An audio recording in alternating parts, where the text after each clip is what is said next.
Halo sahabatku, sahabat Ayo Paham, senang bertemu kembali dengan kalian semua. Saya berharap kalian semua dalam keadaan baik dan tentu dalam keadaan sehat. Pada sesi kali ini kita akan belajar bagian terakhir tentang statistika inferensial, yaitu tentang pengujian hipotesis. Bagi sahabat Ayo Paham yang baru bergabung, sebelum kita lanjutkan, silahkan subscribe channel ini dan jangan lupa nyalakan tombol notifikasinya agar kalian selalu mendapatkan update terbaru dari setiap video kami yang kami upload. Sahabat yang paham, mari kita mulai tentang pengujian hipotesis. Sebelum kita lakukan tentang pengujian hipotesis, ada baiknya kita harus pahami dulu apa itu yang disebut dengan hipotesis. Hipotesis statistik adalah pernyataan atau dugaan mengenai keadaan populasi yang sifatnya masih sementara atau lemah kebenarannya. Mari kita lihat contoh di bawah. Pak Ali seorang pejabat baru di Kabupaten A. Ia mendapatkan laporan, rata-rata nilai UN matematika di kabupaten tersebut adalah 72. Tentu sebagai pejabat baru, Pak Ali tidak langsung menerima kebenaran dari pernyataan ini, yang disebut dengan rata-rata UN matematika di kabupaten itu adalah 72. Pak Ali kemungkinan berpikir bisa saja rata-ratanya kurang dari 72 atau lebih dari 72. Atau pilihan ketiga, bisa saja rata-ratanya itu tidak sama dengan 72. Maka untuk melakukan penyelidikan kebenaran pernyataan ini, Pak Ali akan menyuruh stafnya untuk melakukan penelitian tentang kebenaran pernyataan ini. Nah, sebelum melakukan penelitian tentang kebenaran pernyataan ini, maka akan dirumuskan suatu hipotesis sebagai suatu pernyataan yang nanti akan diuji. Dalam hal ini, nanti akan diuji adalah rata-rata UN matematika di kabupaten tersebut adalah 72. Nah, hipotesis yang dirumuskan sebagai suatu pernyataan yang akan diuji, itulah yang kita sebut dengan hipotesis nol atau kita singkat dengan H0. Jika hipotesis awal ini ditolak atau tidak diterima kebenarannya, maka hipotesis lain akan muncul. Itulah yang disebut dengan hipotesis alternatif atau disebut dengan H1 atau disebut dengan HA. Hipotesis statistik akan diterima jika hasil pengujiannya membenarkan pernyataannya. Hipotesis statistik akan ditolak jika hasil pengujiannya terjadi penyangkalan dari pernyataannya. Maka sekarang kita akan bahas bagaimana langkah-langkah untuk melakukan uji hipotesis. Mari kita lihat langkah-langkah pengujian hipotesis statistik. Yang pertama kita lakukan adalah merumuskan hipotesis statistiknya. Secara umum, formulasi hipotesis dapat dituliskan dalam 3 bentuk. Pertama, sama dengan parameter yang akan diuji. Lawannya atau alternatifnya adalah lebih besar dari parameter yang akan diuji. Bentuk yang sama dari sini adalah parameternya lebih kecil atau sama dengan yang diuji, sedangkan alternatifnya adalah parameternya lebih besar dari yang diuji. Nah, perhatikan di sini, lebih besar ini menunjukkan pengujian ada di pihak kanan karena lebih besar. Sehingga pengujian ini disebut dengan pengujian sisi kanan, atau di istilah yang lain disebut uji ekor kanan. Bentuk yang kedua adalah parameternya sama dengan yang diuji atau parameternya lebih kecil dari yang diuji. Atau bentuk yang sama dengan ini adalah parameternya lebih besar sama dengan yang diuji atau parameternya lebih kecil dari yang diuji. Perhatikan di sini, maka bentuk pengujian seperti ini disebutlah ini pengujian sisi kiri atau pengujian ekor kiri. Perhatikan di sini lebih kecil. Yang ketiga, parameternya sama dengan yang diuji. Alternatifnya adalah parameternya tidak sama dengan yang diuji. Kalau tidak sama dengan, kemungkinannya ada dua, bisa lebih besar atau bisa lebih kecil. Maka ini ada di kiri dan ada di kanan. Maka pengujian seperti ini disebutlah ini pengujian dua sisi. Nah, perhatikan untuk menghafalkan ini tidak perlu dihafalkan semuanya. Nanti ini akan kita lihat dari hipotesa-hipotesa yang akan kita uji dalam setiap permasalahan. Kemudian coba kita perhatikan, hipotesa yang akan diuji selalu menggunakan tanda sama dengan, lebih kecil sama dengan, lebih besar sama dengan. Sedangkan alternatifnya hanya menggunakan lebih besar atau lebih kecil atau tidak sama dengan.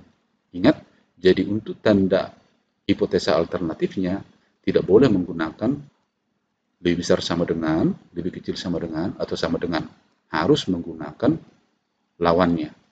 Perhatikan di sini tanda parameter ini, berarti tanda parameter yang diuji ini bisa aja yang diuji parameternya rata-rata, atau bisa juga varians, atau juga proporsi.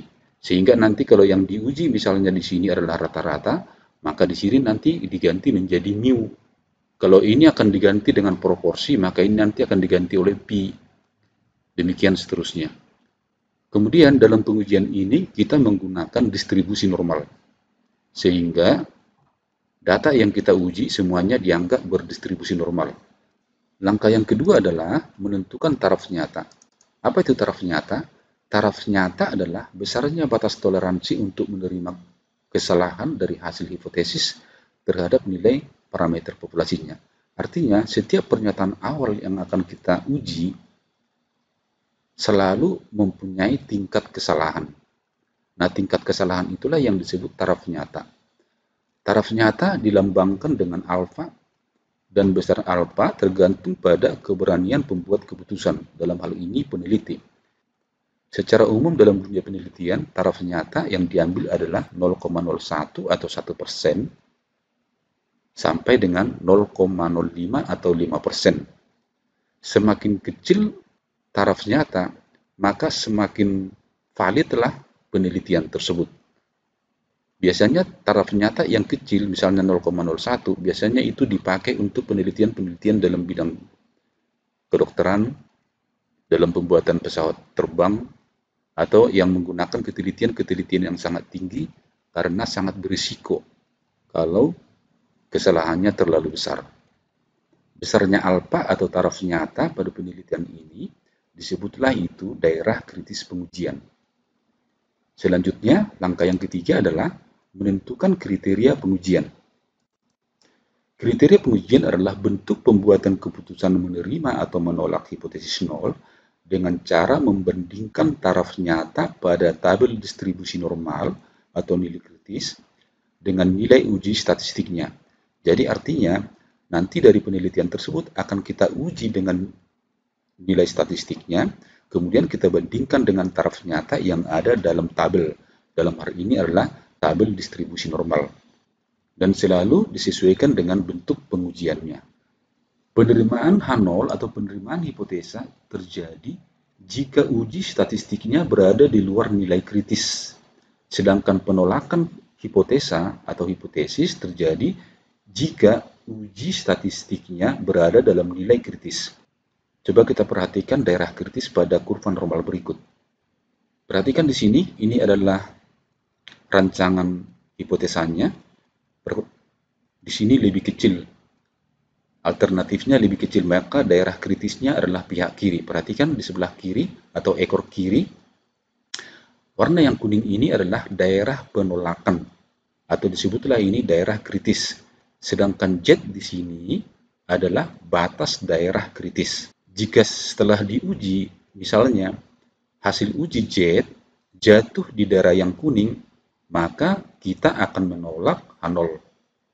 Jika Z jatuh di daerah batas daerah kritis ini ke kanan, berarti kita harus menerima H0. Kemudian bentuk yang kedua, yaitu daerah uji pihak kanan. Perhatikan di sini, alternatifnya adalah lebih besar dari parameter yang akan diuji. Z di sini adalah batas kritis, sedang ini adalah daerah kritis. Sama seperti di sini tadi, jika nilai Z ujinya, uji statistiknya jatuh di daerah yang kuning ini, maka kita harus menolak H0, dan jika jatuh di daerah sebelah kiri Z ini, maka kita harus menerima H0. Kemudian kita lihat bentuk yang ketiga, yaitu pengujian dua pihak. Perhatikan di sini ada dua daerah kritis, yaitu di kiri dan di kanan. Itu terjadi jika alternatifnya tidak sama dengan. Nah, tidak sama dengan ini ada dua kemungkinan, bisa lebih kecil atau bisa lebih besar. Nah, oleh karena itu, maka dia ada di dua sisi atau di dua pihak. Inilah yang disebut dengan daerah uji kritis dua pihak. Setelah kita mendapatkan atau membuat daerah penerimaan atau daerah penolakan atau daerah kritis, kemudian langkah selanjutnya adalah menentukan nilai uji statistik. Uji statistik merupakan rumus-rumus perhitungan untuk menduga parameter. Dalam hal ini yang kita pakai adalah distribusi normal, maka parameter yang kita pakai di sini adalah parameter transformasi nilai Z yang sudah kita pelajari waktu kita belajar tentang distribusi normal, yaitu Z sama dengan rata-rata sampel dikurang rata-rata populasi dibagi dengan standar deviasi dari sampel yang diuji dibagi dengan akar dari jumlah sampel. Dalam hal ini ada syaratnya, jumlah sampel yang diuji harus paling sedikit 30 sampel dan pengambilan sampel harus diambil secara acak. Langkah yang terakhir adalah membuat kesimpulan. Pembuatan kesimpulan dilakukan setelah membandingkan nilai uji statistik dengan nilai kritis atau nilai taraf nyata. Sebelum kita lanjut dengan contoh-contoh, nanti semua pengujian yang kita lakukan adalah pengujian berdistribusi normal dan pengujian satu populasi. Dan tabel yang kita pakai adalah tabel Z positif. Pada contoh-contoh berikut kita akan memulai dengan cara merancang hipotesis, selanjutnya cara menguji hipotesis.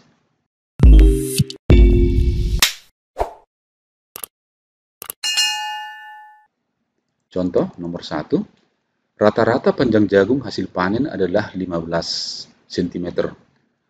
Berdasarkan hasil panen, diketahui panjang jagung itu didapat 17 cm. Bila standar deviasi dari hasil panennya adalah 5 cm, dari total sampel yang diuji adalah 100 sampel. Lakukanlah uji hipotesis apakah benar rata-rata panjang jagung itu adalah 15 cm. Ini adalah sebuah contoh masalah yang akan kita uji. Nah, yang pertama yang kita lakukan adalah membuat rancangan hipotesisnya sebelum melakukan uji hipotesisnya. Mari kita lihat contoh rancangannya. Perhatikan pada kalimat ini, akan melakukan hipotesis apakah benar rata-rata panjang jagung itu adalah 15. Sedangkan pada pernyataan pertama disebutkan rata-rata panjang jagung hasil panen itu adalah 15. Berarti yang ini,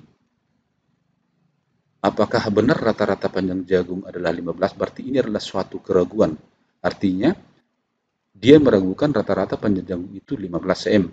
Maka, pertama kita buatlah hipotesa alternatifnya. Berarti hipotesa alternatifnya adalah panjang jagung itu tidak sama dengan 15 cm. Artinya, mengingkari pernyataan awal. Sedangkan, pernyataan yang akan kita uji adalah bahwa panjang jagung itu atau rata-rata panjang jagung itu adalah 15 cm. Sehingga rancangan hipotesanya adalah mu sama dengan 15, alternatifnya adalah mu tidak sama dengan 15. Baik, kita lihat contoh yang kedua. Suatu pabrik roti merek ENA melakukan pengecekan terhadap produksi mereka. Apakah rata-rata berat bersih satu kaleng roti yang diproduksi di pasaran masih tetap 900 gram atau sudah lebih kecil? Buatlah rancangan hipotesanya. Mari kita lihat. Dari pernyataan awal bahwa rata-rata berat bersih satu kaleng roti adalah 900 gram. Tapi ada keraguan bahwa rata-ratanya sudah tidak sama dengan 900 gram. Atau dengan kata lain, sudah lebih kecil dari ini. Maka kita buatlah alternatif dari hipotesi awalnya. Maka kita mulai dari hipotesa alternatifnya, yaitu bahwa rata-ratanya sudah lebih kecil dari 900. Yang akan kita uji adalah bahwa rata-ratanya sama dengan 900. Sehingga rancangan hipotesanya adalah H0, di mana rata-ratanya sama dengan 900, tandingannya atau alternatif dari sini adalah rata-ratanya lebih kecil dari 900. Mudah-mudahan dari dua contoh ini sahabatku bisa memahami. Untuk lebih jelas, mari kita lihat contoh yang ketiga. Contoh 3. Proses pembuatan barang rata-rata menghasilkan 15 unit per jam. Hasil produksi mempunyai varians 2,3. Sebuah metode baru diusulkan untuk mengganti yang lama jika rata-rata menghasilkan paling sedikit 16 buah. Nah, untuk menentukan apakah metode diganti atau tidak, metode baru diuji 20 kali, ternyata hasilnya adalah menghasilkan 16,9 buah per jam. Buatlah rancangan hipotesanya. Nah, perhatikan di sini, yang akan diuji adalah bahwa rata-rata pembuatan barang itu adalah sebanyak 15,7 unit per jam. Ini akan diganti jika metode baru menghasilkan lebih banyak atau paling sedikit 16 buah, artinya lebih besar dari 16 buah, berarti lebih besar dari rata-rata ini. Karena kita akan bergerak dari rata-rata yang akan kita uji, yaitu 15,7. Maka kita buatlah hipotesa alternatifnya, rata-ratanya lebih besar dari 15,7. Nah, hipotesa yang akan kita uji atau H0-nya adalah rata-ratanya masih sama dengan 15,7. Artinya, nanti kalau dalam pengujian ternyata H0-nya diterima, maka penggantian metode dari yang lama ke yang baru tidak dilakukan. Tapi jika H0-nya ditolak, berarti benar bahwa penggunaan metode yang baru perlu diterapkan, sehingga menghasilkan produksi yang lebih besar. Sahabatku, semoga dengan 3 contoh ini kita semuanya sudah bisa merancang hipotesa dengan baik. Selanjutnya kita akan melihat contoh uji hipotesa.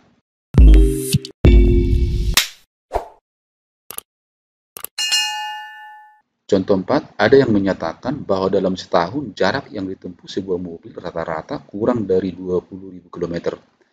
Nah, untuk menguji pernyataan ini, diambil sampel acak untuk 100 orang pemilik mobil dan mereka diminta mencatat kilometer yang ditempuhnya. Setelah dilakukan, ternyata diperoleh hasil rata-ratanya adalah 23.500 km dengan simpangan bakunya adalah 3.600 km. Buatlah rancangan hipotesanya. Kemudian, dengan taraf nyata alfa sama dengan 0,01, ujilah apakah hipotesis diterima atau ditolak. Mari kita jawab. Dalam pernyataan ini disebutkan, dalam setahun jarak tempuh sebuah mobil rata-rata kurang dari 20.000 km. Maka untuk membuat alternatif dari pernyataan pertama ini, maka haruslah kita buat alternatifnya adalah rata-rata jarak tempuh sebuah mobil dalam setahun adalah lebih dari 20.000 km. Sehingga kita buatlah rancangan hipotesanya, alternatifnya lebih dari 20.000 km dalam setahun, maka hipotesa yang akan kita uji adalah bahwa rata-ratanya kurang atau sama dengan 20.000 km per tahun. Kita juga bisa membuat rancangan hipotesa yang artinya sama dengan ini, yaitu bahwa rata-ratanya sama dengan 20.000 km, dan alternatifnya rata-ratanya lebih dari 20.000 km. Kenapa bisa ini? Karena dalam pengujian ini, 20.000 ini sudah termasuk. Jadi cukup sebenarnya kita buat H0-nya atau hipotesa yang diuji rata-rata sama dengan 20.000. Jadi kita bisa membuat rancangan yang ini atau yang ini. Nah, selanjutnya kita lihat yang B. Nah, diketahui di sini jumlah sampel yang diteliti adalah mobil 100 orang dengan simpangan baku 3.600 serta rata-rata dari sampel yang diteliti adalah 23.000. Taraf nyata adalah 0,01, artinya tingkat kesalahan yang diharapkan dalam penelitian itu adalah 0,01. Selanjutnya kita cari daerah penerimaan H0, yaitu 1 dikurang 0,01. Artinya dari kurva normal, H0 diterima untuk luas daerah 0,99 karena tingkat kepercayaannya atau tingkat kesalahan dari penelitian tersebut diharapkan 0,01. Maka luas daerah yang diterima adalah 0,99. Selanjutnya kita akan menggunakan kurva Z positif. Maka ini kita buat menjadi 0,5 tambah 0,49. Artinya kita cari di tabel Z positif. Maka daerah 0,4900 dalam daerah tabel Z, ini kita cari nilai Z yang bersesuaian. Sekarang kita lihat nilai yang luasnya 0,4900. Yang lebih dekat di sini adalah 0,4901 dan 0,4904. Maka yang paling sesuai adalah 0,4901. Sehingga sekarang kita lihat tabel Z-nya. Ini berarti dia di sebelah ini 2,3. Terus dari atas 003. Maka luas daerah 0,4901 atau 0,4900, nilai Z yang sesuai adalah 2,33. Mudah-mudahan dapat dipahami cara melihat tabel ini. Sehingga nilai Z-nya di sini adalah Z sama dengan 2,33. Sehingga batas penerimaan H0 adalah Z lebih kecil atau sama dengan 2,33. Nah, selanjutnya kita lihat batas kritisnya. Perhatikan batas kritisnya di Z sama dengan batas kritis. Kemudian yang kuning ini adalah daerah kritis atau daerah penolakan H0. Sedangkan daerah yang di sebelah kiri Z adalah daerah penerimaan H0. Nah, di sini adalah daerah penolakan H0. Nah, setelah nanti kita uji, jika uji Z-nya ada pada yang kuning atau di interval yang kuning ini, maka H0-nya kita tolak. Tapi kalau Z-nya ada di interval sebelah kiri Z, maka H0-nya kita terima. Artinya, pernyataan bahwa jarak rata-rata yang ditempuh mobil dalam setahun adalah kurang dari 20.000. Selanjutnya kita hitung uji statistiknya. Uji statistik yang kita pakai adalah uji Z, yaitu Z sama dengan rata-rata dikurang rata-rata populasi dibagi simpangan baku dibagi dengan akar jumlah data. Nah, di sini diketahui jumlah datanya 100, simpangan bakunya 3.600, dan rata-rata sampelnya 23.000. Maka sekarang kita tinggal hitung 23.000 dikurang 20.000 dibagi 3.600 dibagi akar 100. Sehingga kita dapatkan hasilnya ini adalah 3.000. 3.600 dibagi akar 110 sama dengan 360. 3.600 dibagi 360, kita dapatkanlah hasilnya 8,333. Inilah nilai Z ujinya atau nilai uji statistiknya. Nah, sekarang kita lihat nilai Z uji statistik jatuh di mana. Statistik uji Z dari hasil perhitungan kita tadi, kita dapat 8,333. 8,33 itu berada di interval Z lebih besar dari 2,33. Atau dengan kata lain, berada pada daerah interval penolakan. Maka kita ambil kesimpulan sehingga hipotesis ditolak. Yaitu dugaan bahwa rata-rata jarak tempuh mobil dalam setahun kurang dari 20.000 adalah tidak benar. Mudah-mudahan contoh ini dapat dipahami. Sekarang untuk lebih jelas, kita lihat satu contoh lagi.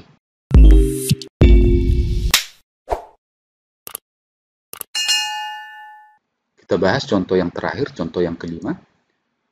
Produsen lampu merek terang mengatakan bahwa produksinya bisa tahan sampai sekitar 800 jam. Akhir-akhir ini timbul dugaan bahwa masa pakai lampu itu berubah. Untuk menentukan hal ini, dilakukan penelitian dengan jalan menguji 50 buah lampu. Ternyata rata-ratanya adalah 792 jam, dengan simpangan bakunya adalah 60 jam. Selidikilah dengan taraf nyata 0,05, apakah kualitas lampu sudah berubah atau tidak? Mari kita jawab. Nah, pada soal ini perhatikan, yang akan kita uji adalah bahwa rata-rata lampu itu masih sekitar 800 jam, atau dengan kata lain, rata-rata sama dengan 800 jam. Nah, oleh karena itu, mari kita buat alternatifnya. Kenapa dia harus diuji? Karena ada keraguan bahwa rata-ratanya sudah tidak sama dengan 800 jam. Maka kita buatlah rancangan hipotesisnya adalah untuk H alternatifnya adalah rata-ratanya tidak sama dengan 800 jam. Yang kita uji atau H0-nya adalah rata-ratanya masih sama dengan 800 jam. Nah, untuk itu kita masukkan datanya. N-nya sama dengan 50 atau sampel yang diuji adalah 50 buah. Sedangkan rata-rata sampel yang diuji sekitar 792 jam dengan simpangan bakunya 60. Taraf nyata atau tingkat kesalahan dari penelitian tersebut, pengujian tersebut adalah 0,05%. Selanjutnya kita lihat daerah penerimaannya.